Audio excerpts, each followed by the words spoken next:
La fabrication de l'ARNM est très facile et très bon marché, et c'est là toute la magie de cette chose. Mais il ne fait aucun doute qu'au cours des 5 prochaines années, nous pourrons, vous savez, nous contenter de nous amuser. Il existe de nombreuses nanoparticules lipidiques et certaines sont très auto-assemblées. Il n'y a aucune raison inhérente pour qu'elles ne soient pas thermiquement stables, qu'elles ne soient pas bon marché et qu'elles ne puissent pas être mises à l'échelle. Ainsi, au cours des 5 années à venir, lorsque nous aurons réglé cette partie du problème, que nous l'aurons fait mûrir, ce qui est tout à fait normal, nous pourrons construire des usines dans le monde entier capables de fabriquer des vaccins à $2 dans des délais encore plus courts que ceux que nous avons dû respecter ici au cours de cette pandémie. Bill explique que ces injections d'ARNM peuvent facilement être programmées pour administrer n'importe quel type de protéines pathogènes. Et le brevet de Moderna en énumère plusieurs. Plus d'une centaine d'agents pathogènes qui peuvent être libérés de manière contrôlée dans le temps afin que les décès apparaissent comme aléatoires et mystérieux. Il est compréhensible que les personnes auxquelles on a injecté des protéines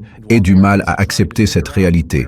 Et, alors qu'elles sont occupées à essayer de comprendre d'où viennent toutes les crises cardiaques, les turbocancers et les maladies neurologiques, on leur dit que c'est dû au changement climatique et qu'il faut désormais s'attendre à des pandémies régulières.